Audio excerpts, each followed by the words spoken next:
शेवटी नागिनीनं बदला घेतलाच. ही कथा फार पूर्वीच्या काळातली आहे. एक शेतकरी रोज आपल्या शेतात काही ना काही काम करायला जायचा. एक दिवस तो शेतकरी बैलांची जोडी घेऊन आपल्या शेतात जातो आणि बैलांच्या साह्यानं शेत नांगरू लागतो. तो शेतकरी आपल्या पूर्ण शेतात बैलांच्या साह्यानं शेत नांगरून घेतो. आता काही कोपरे उरले होते ज्या ठिकाणी नांगर फिरवला जाऊ शकत नव्हता. आता शेतकरी जे आपल्या शेतात कोपरे राहिले होते तिथे कुदळ घेऊन जमीन उकरू लागतो. शेतकरी जिथे नांगर पोचू शकत नव्हता ते सर्व कोपरे कुदळीने खोदून काढतो. आता शेवटचा एक कोपरा राहिला होता. शेतकरी तिथे कुदळीच्या साह्याने खोदू लागतो. ही जागा पोकळ असल्यामुळे तिथे कुदळीचे घाव खालपर्यंत जात होते. खरं तर तिथे एका इच्छाधारी नागजोडप्याचं बीळ होतं. हे शेतकऱ्याच्या लक्षात आलं नाही. शेतकरी पुन्हा तिथे कुदळ मारतो. त्यावेळी त्या बिळात असलेल्या नागाचे कुदळीमुळे 2 तुकडे होतात आणि कुदळीला त्या नागाचं रक्त लागतं. ते पाहून शेतकरी दुःखी होतो. कुदळ बाजूला ठेवून हाताच्या साह्यानं माती बाजूला करतो. त्यावेळी त्याला दिसतं की आपल्याकडून खूप मोठं पाप झालं आहे. तो त्या नागाचे 2 तुकडे बाजूला करतो. तितक्यात आतून त्या नागाचं लहान पिल्लू बाहेर येतं. ते पिल्लू खूप घाबरलेलं असतं. शेतकऱ्याला आता आणखीनच वाईट वाटू लागतं. शेतकरी म्हणू लागतो, हे प्रभू, माझ्याकडनं खूप मोठी चूक झाली आहे. शेतकऱ्याला त्याच्या चुकीवरती पश्चाताप होत होता. शेतकरी आता विचार करू लागतो की हे नागाचं पिल्लू याच नागाचं आहे ज्याची माझ्याकडनं हत्या झाली आहे. आता या पिल्लाचे पालनपोषण कोण करणार असा विचार करत शेतकरी स्वतःशीच प्रतिज्ञा करतो की या नागाचे पिल्लू माझ्यामुळे अनाथ झाले आहे. या पिल्लावरती असलेले त्याच्या पित्याचे छत्र माझ्याकडनं हरपले आहे. त्यामुळे मी प्रतिज्ञा करतो की या नागाच्या पिल्लाचे मी माझ्या मुलाप्रमाणे पालनपोषण करेन. पिल्लाचा माझ्या मुलाप्रमाणे सांभाळ करेन. हा विचार करून शेतकरी त्या नागाच्या पिल्लाला आपल्या घरी घेऊन जातो. घरी आल्यावर शेतकरी आपल्या पत्नीला म्हणतो की हे नागाचं पिल्लू आहे. शेतात काम करताना माझ्याकडनं त्याचे वडील मारले गेले आहेत. त्यामुळे मी माझ्या चुकीचं प्रायश्चित करण्यासाठी या नागाच्या पिल्लाला घरी घेऊन आलो आहे. आता याचे पालनपोषण आपण आपल्या मुलाप्रमाणे करू. त्या शेतकऱ्याला एक लहान मुलगा होता. तो खूपच लहान होता. शेतकऱ्याची पत्नीसुद्धा शेतकऱ्याचे म्हणणे मान्य करते. ती खूप हळवी आणि गरीब असते. ती आपल्या पतीला म्हणते की ठीक आहे, आता आपले 2 मुलं आहेत. या नागाच्या पिल्लावर सुद्धा आपण आपल्या मुलाप्रमाणेच प्रेम करू. ज्यावेळी शेतकऱ्याकडनं त्या नागाचा मृत्यू झाला होता त्यावेळी नागिन त्या बिळात नव्हती. तिथे फक्त तो नाग आणि ते पिल्लू होते. ज्यावेळी शेतकरी त्या नागाच्या पिल्लाला घरी घेऊन येतो त्यावेळी नागिन त्या बिळापाशी येते. तेव्हा नागिन बघते की तिच्या पतीचे 2 तुकडे झाले आहेत. तिचे घर होत्याचे नव्हते झाले आहे. ते बघून नागिन मोठमोठ्याने ओरडून रडू लागते. पण आता रडून काहीच होणार नव्हते. ती नागिन तुटलेल्या आपल्या बिळात जाते आणि आपल्या पिल्लाला शोधू लागते. पण तिला तिचे पिल्लूही तिथे मिळत नाही. आता ती नागिन आणखीनच दुःखी होते आणि मोठमोठ्याने ओरडून रडू लागते. कारण तिचे हसते खेळते कुटुंब तिच्यापासून दुरावले होते. एकतर तिचा पती तिच्यासमोर 2 तुकड्यांमध्ये होता आणि दुसरे म्हणजे तिचे पिल्लू कुठे दिसत नव्हते. आता ती नागिन विचार करू लागते की ज्यांनी माझ्या पतीला मारले आहे त्यांनीच माझ्या पिल्लाला पण मारले असेल. आता नागिनीला खूप राग येतो आणि ती आपल्या मेलेल्या पती नागासमोर स्वतःशीच प्रतिज्ञा करते की ज्यांनी माझ्या पतीला आणि पिल्लाला मारले आहे त्यांचा वंशज मी पुढे जाऊ देणार नाही. त्यांच्या संपूर्ण कुटुंबातील मी एकालाही जिवंत सोडणार नाही आणि मी माझा बदला पूर्ण करेन. अशा प्रकारे नागिन प्रतिज्ञा घेते आणि ती नागिन त्या शोधाला लागते की माझ्या पतीला आणि माझ्या पिल्लाला कोणी मारलं आहे. दुसऱ्या दिवशी शेतकरी आपल्या शेतामध्ये येतो आणि राहिलेली जमीन कुदळीने खोदू लागतो. त्या कुदळीला नागाचे रक्त लागलेले असते. नागिन पण त्या दिवशी तिथेच आपल्या पतीच्या मारेकऱ्याला शोधण्यासाठी थांबलेली असते. शेतकरी जेव्हा कुदळ घेऊन जमीन खोदू लागतो तेव्हा नागिनीचे लक्ष त्या कुदळीला लागलेल्या रक्ताकडे जाते. ते कुदळीला लागलेलं रक्त पाहून नागिन विचार करू लागते की हा तोच मनुष्य आहे ज्यानं माझ्या पतीला मारलं आहे. आता नागिनीला हे समजून जातं की आपल्या पतीला आणि पिल्लाला मारणारा कोण आहे. आता नागिन आपली प्रतिज्ञा पूर्ण करण्यास सुरुवात करते. नागिन विचार करते की आता सर्वात अगोदर या शेतकऱ्याच्या घराचा शोध घ्यायचा. त्यानंतर त्याच्या घरात किती सदस्य आहेत आणि ते कुठल्या वेळी घरात असतात. त्यानंतर एक एक करून सर्वांना माझ्या विषानं मी मारून टाकेन. अशा प्रकारची रणनीती ती मनात तयार करते. जेव्हा शेतकरी शेतातले आपले काम उरकून घराच्या दिशेने निघतो, तेव्हा ती नागिनही त्या शेतकऱ्याच्या मागोमाग त्याच्या घराकडे जाते. शेतकरी आपल्या घरात जातो आणि शेतकऱ्याची बायको दरवाजा लावून घेते. त्यामुळे नागिन घराच्या बाहेरच राहते. आता नागिन शेतकऱ्याच्या घरात जाण्यासाठी जागा शोधू लागते, पण तिला घरात जाण्यासाठी जागा मिळत नाही. खरं तर शेतकऱ्याचे संपूर्ण घर मातीने लिपलेले होते. त्यामुळे नागिनीला घरात जायला सापड किंवा कुठली जागा भेटत नाही. जवळच असलेल्या एका सरपणाच्या ढिगाणावर जाऊन ती बसते आणि वाट पाहू लागते की शेतकरी कधी दरवाजा उघडेल आणि मी कधी त्याच्या घरात प्रवेश करेल. काही वेळानंतर शेतकऱ्याची पत्नी दरवाजा उघडते आणि काही कामानिमित्त घराच्या बाहेर जाते. तिच्या पाठोपाठ शेतकरीही घराच्या बाहेर पडतो. या संधीचा फायदा घेत नागिन शेतकऱ्याच्या घरात प्रवेश करते. नागिन जशी शेतकऱ्याच्या घरात प्रवेश करते तेव्हा तिला शेतकऱ्याचा लहान मुलगा दिसतो, जो पाळण्यात झोपलेला होता. आता नागिन विचार करते की मी सर्वात अगोदर या शेतकऱ्याच्या मुलाला मारेल, म्हणजे शेतकऱ्याला समजेल की आपला मुलगा आपल्यापासून दूर झाल्यावरती काय होते. हा विचार करून ती नागिन शेतकऱ्याच्या मुलाच्या पाळण्याजवळ जाते आणि आत चढून शेतकऱ्याच्या मुलाला चावते. त्यानंतर ती नागिन शेतकऱ्याच्या घरातून बाहेर पडते, पण त्यावेळेस शेतकऱ्याची नजर त्या नागिनीवर पडते. शेतकरी बघतो की नागिन आपल्या घरातून बाहेर पडत आहे आणि विचार करतो की माझ्याकडनं ज्या नागाचा मृत्यू झाला होता, कदाचित ही त्याच नागाची नागिन आहे. ही माझ्या घरापर्यंत आली आहे, याचा अर्थ असा की तिने नक्कीच माझ्या मुलाला नुकसान पोचवले असेल. हा विचार करून शेतकरी आपल्या मुलाच्या पाळण्याकडे पळतो. त्याच वेळेस त्या शेतकऱ्याची बायको तेथे येते आणि त्या नागिनीला घराबाहेर पडताना पाहते.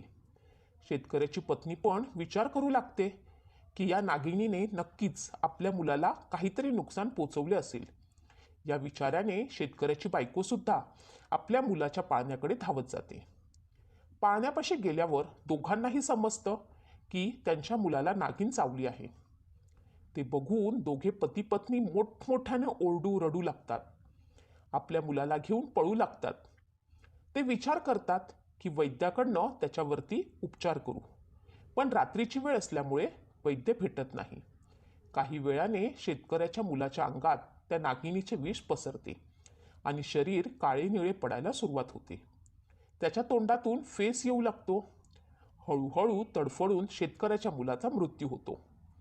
दोघे पती पत्नी खूप ओरडतात, रडतात. त्यानंतर शेतकरी आपल्या मुलाचा अंतिम संस्कार करतो.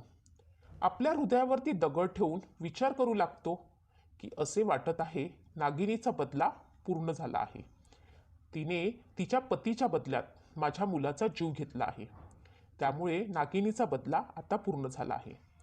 मी आता नागिनीच्या मुलाला माझा मुलगा समजणार आणि त्याच्याच आधारे आम्ही दोघे पती पत्नी आमचे जीवन व्यतीत करणार. आता शेतकरी आणि त्याची बायको त्या नागाच्या पिल्लावरती जीवापाड प्रेम करू लागतात. त्याच्या खाण्यापिण्यापासून ते सर्व त्याची काळजी घेतात. काही दिवस निघून गेल्यावर ती नागिन पुन्हा शेतकऱ्याच्या घरात जाते. त्यावेळी नागिन असा विचार करून येते, यावेळेस मी शेतकऱ्याला मारेन, ज्यांनी माझ्या पती आणि मुलाची हत्या केली. आज मी त्यालाच माझ्या विषानं मारणार आहे. असा विचार करून नागिन शेतकऱ्याच्या घरात घुसते. तेव्हा नागिन बघते की शेतकरी आणि शेतकऱ्याची बायको एका नागाच्या लहान पिल्लाला दूध पाजत होते. खरं तर शेतकऱ्याची बायको तिच्या अंगावरील दूध वाटीत काढून त्या पिल्लाला पाजत होती. हे बघून नागिन आश्चर्यचकित होऊन जाते आणि विचार करू लागते की शेतकरी आणि शेतकऱ्याची बायको माझ्याच पिल्लाला दूध पाजत आहेत. नागिन आपल्या पिल्लाला ओळखते आणि म्हणते, हे तर माझं पिल्लू आहे. शेतकरी आणि शेतकऱ्याची बायको त्याचा मुलाप्रमाणे सांभाळ करत आहेत. आता नागिन विचार करू लागते की मी तर या घरात एका बदल्याच्या भावनेनं आले होते. मी तर आज असा विचार करून आले होते की त्या शेतकऱ्याच्या संपूर्ण कुटुंबाला संपवून टाकेन. पण शेतकरी आणि शेतकऱ्याची बायको खूप दयाळू आहेत आणि प्रेमळ स्वभावाचे आहेत, जे माझ्या पिल्लाला आपल्या मुलाप्रमाणे सांभाळत आहेत. हे दृश्य पाहून नागिन रडू लागते आणि तिला पश्चाताप होतो. नागिन आता पुन्हा शेतकऱ्याच्या घरातून निघून जाते. आपल्या पिल्लाला बघून तिचा राग शांत होतो. नागिन आपल्या पतीच्या प्रेतापाशी जाऊन आपल्या पतीच्या प्रेताशी बोलू लागते की माझ्याकडनं खूप मोठे पाप झाले आहे. कदाचित असे झाले असेल की शेतकऱ्याकडून तुमचा मृत्यू नकळत झाला असावा, पण मी जाणून बुजून शेतकऱ्याच्या मुलाला मारले. या गोष्टीचे मला खूप वाईट वाटत आहे. शेतकरी आणि शेतकऱ्याची बायको दोघेही खूप धार्मिक आणि दयाळू आहेत, जे आपल्या पिल्लावरती जीवापाड प्रेम करत आहेत. आता त्या नागिनीला स्वतःच्या केलेल्या कृत्यावरती पश्चाताप होत होता. 2 दिवसानंतर नागिन पुन्हा त्या शेतकऱ्याच्या घरी जाते. त्यावेळेस नागिन असा विचार करून जाते की शेतकरी आणि शेतकऱ्याची बायको खरंच आपल्या मुलावरती प्रेम करतात की नाटक करत आहेत. नागिन शेतकऱ्याच्या घरी जाते तेव्हा वास्तविकतेमध्ये शेतकरी आणि शेतकऱ्याची बायको बोलत होते की आपल्याला तर आता मूल नाही, आपला एकच मुलगा होता, तो पण मारला गेला. आता आपला फक्त एकच मुलगा आहे, हा नागिनीचा मुलगा. हाच आपला मुलगा आहे आणि आपण त्याच्याच आधारे आपले जीवन व्यतीत करूया. हे ऐकून नागिन आश्चर्यचकित होते. आता नागिनीला पूर्ण विश्वास होऊन जातो की शेतकरी आणि शेतकऱ्याची बायको आपल्या पिल्लावरती खरंच आपल्या मुलाप्रमाणे प्रेम करत आहे. नागिन आपल्या कृत्याचा पश्चाताप करण्यासाठी महादेवाच्या मंदिरात जाते आणि महादेवाची तपश्चर्या करू लागते. नागिन महादेवाचे परमभक्त आहेत. जर ते मनापासून महादेवाकडे काही मागत असतील तर महादेव नागिनीची इच्छा पूर्ण करतात. नागिन महादेवाची पूजा आणि सेवा सुरू करते आणि काही काळातच महादेव तिला प्रसन्न होतात. तेव्हा नागिन महादेवाला म्हणते की हे प्रभू, मी शेतकऱ्याच्या मुलाला एका बदलेच्या भावनेनं जाणून बुजून मारले आहे. माझ्याकडून खूप मोठी चूक झाली आहे. त्याचा मला आता खूप मोठा पश्चाताप होत आहे.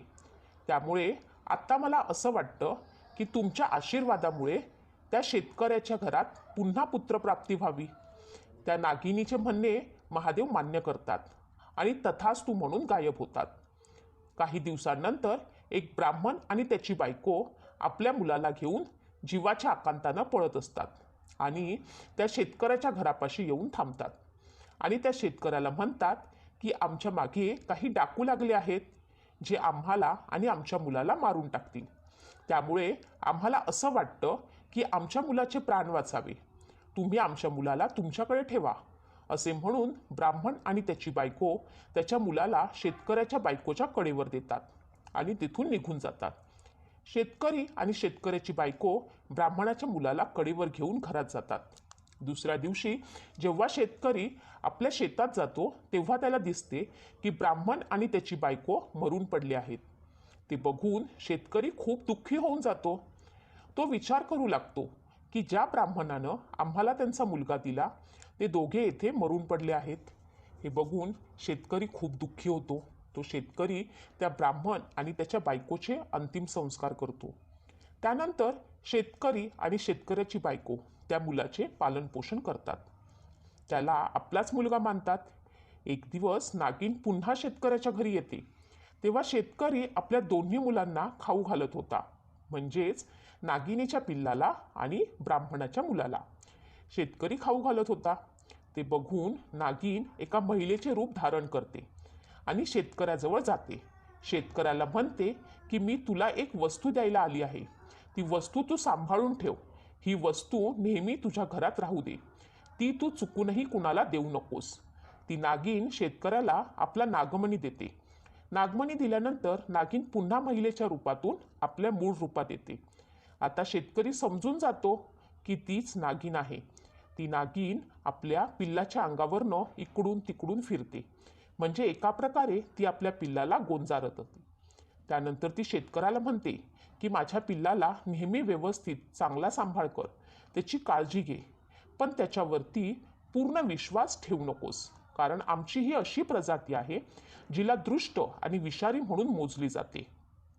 त्यामुळे माझ्या पिल्लावरती एवढा पण विश्वास ठेवू नको. आता माझे पिल्लू स्वतःची रक्षा करण्यास सक्षम आहे, ते आता मोठे झाले आहे. जर माझ्या पिल्लाकडनं भविष्यात तुला काही धोका निर्माण झाला किंवा जर माझे पिल्लू चुकून कोणाला चावले तर तुझ्याकडे माझा नागमणी आहे. या नागमणीला त्या जागेवरती लावल्यानं लगेच विष नाहीसे होईल, ती व्यक्ती पूर्णपणे बरी होईल.